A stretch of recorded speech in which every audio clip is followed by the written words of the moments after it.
Hello नमस्कार भाई, कैसे हो आप सभी लोग। आप सभी का मेरे यूट्यूब चैनल पे बहुत बहुत स्वागत है। तो ये वीडियो मैं इसलिए बना रहा हूँ क्योंकि मैं ये चीज़ें बताना चाहता हूँ कि कुछ जीडीएस भाइयों के मन में और कुछ एमटीएस भाइयों के मन में एक बहुत ही कन्फ्यूज़न का विषय, बहुत ही असमंजस्य का विषय ये बना हुआ है कि हमारे इतने नंबर आने के बाद भी, मान के चलो जिसके अच्छे नंबर आ रहे हैं 150 में से, जीडीएस टू पोस्टमैन एग्ज़ाम में 150 में से 140, 142 या 138 जितने भी आपके नंबर आ रहे हैं, तो आपके मन में एक असमंजस्य का भाव है कि मेरा हो पाएगा कि नहीं, एक डाउट सा बना हुआ है। तो मैं इस वीडियो के माध्यम से आपका डाउट क्लियर करने की कोशिश करता हूँ, है ना। लेकिन मैं ये नहीं बोलना चाहूँगा कि ये डाटा एक्यूरेट होगा, बट फिर भी मेरा अनुमान ये कहता है कि इस रेंज के बीच में ही आप लोगों का कट ऑफ हो सकता है ना। तो बहुत बढ़िया। तो चलिए मैंने जो है पिछले साल का एक डाटा उठाया है ना। उस डाटा के आधार पर हम जो अभी की पोस्टें हैं, या फिर मैं एक चीज़ ये बताना चाहूँगा कि जिस सर्किल में, जैसे मैंने एक एमपी सर्किल का डाटा उठाया है हाँ। तो एमपी सर्किल में जो है, मैं एक चीज़ आपको बताना चाहता हूँ कि उसमें क्या है। ठीक है, एक सेकेंड रुक जाइए।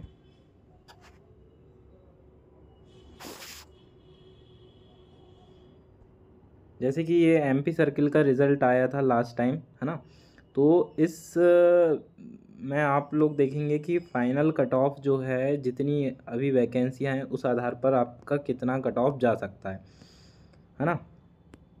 तो इस बार का जो एग्ज़ाम पैटर्न हुआ था या एग्ज़ाम पेपर हुआ था, वो as compare to previous year जो एग्ज़ाम हुआ था उससे हल्का सा कम कठिन या मॉडरेट लेवल बोल सकते हैं, है ना। उस आधार पर यदि हम देखें तो जैसे कि ये पिछले पिछले साल का जो रिज़ल्ट है जीडीएस टू पोस्टमैन का, इसमें फर्स्ट कैटेगरी में जैसे मान के चलो जिस व्यक्ति का हाईएस्ट मार्क आया था वो था 144 मार्क्स। ठीक है, 144 मार्क्स में जो है इस व्यक्ति का सिलेक्शन हुआ था।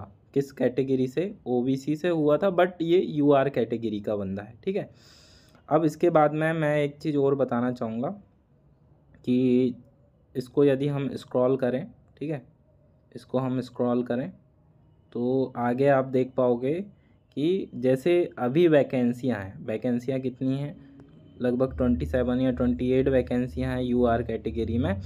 तो यूआर का कट ऑफ लगभग 140 या 140 से ज़्यादा भी जा सकता है। लगभग 142 तो जाएगा ही जाएगा, 142 तो जाएगा ही जाएगा। ये इस बात पे कंफर्म कर सकते हैं आप कि हमको जो है 142 के आसपास यदि आपके मार्क्स हैं, राइट, तो 142 के आसपास यदि आपके मार्क्स हैं तो आप लगभग सेफ जोन में कह सकते हैं अपने आप को, है ना।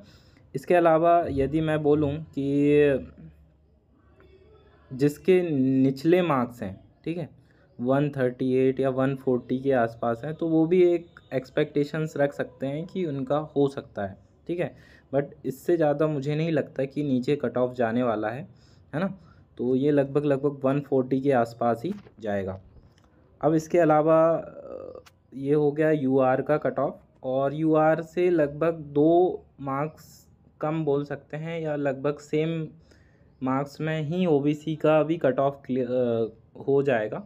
वो भी लगभग 142 या 140 के आसपास ही रहने वाला है, उससे नीचे भी नहीं जाएगा। ठीक है, अब SC ST का बोल सकते हैं 138 या 140, राइट, 2 नंबर उनका भी कम हो सकता है, तो 138 उनका बोल सकते हैं। इतना मिनिमम कट ऑफ जाने का अनुमान लगाया जा सकता है। ठीक है, अब इसके अलावा मैं एक चीज़ और भी बोलना चाहूँगा कि जिन बच्चों ने इस बार अच्छा एग्ज़ाम दिया है, राइट, जिनके 146 मार्क्स आ रहे हैं या 144 मार्क्स आ रहे हैं, तो वो अपने आप में एक विश्वास रख सकते हैं कि उनका तो स्वाभाविक रूप से हो ही जाएगा, किसी भी डिवीज़न में हो, है ना। तो ये मैंने एमपी सर्किल की बात की है, एमपी सर्किल में जैसे कट ऑफ जा सकता है, तो इसी प्रकार मैं अदर सर्किल के बारे में भी एक शॉर्ट वीडियो बनाने वाला हूँ, ठीक है, कुछ दिनों में। तो वो भी जल्दी 1-2 दिन में आपके सामने आ जाएगा, राइट। Thank you.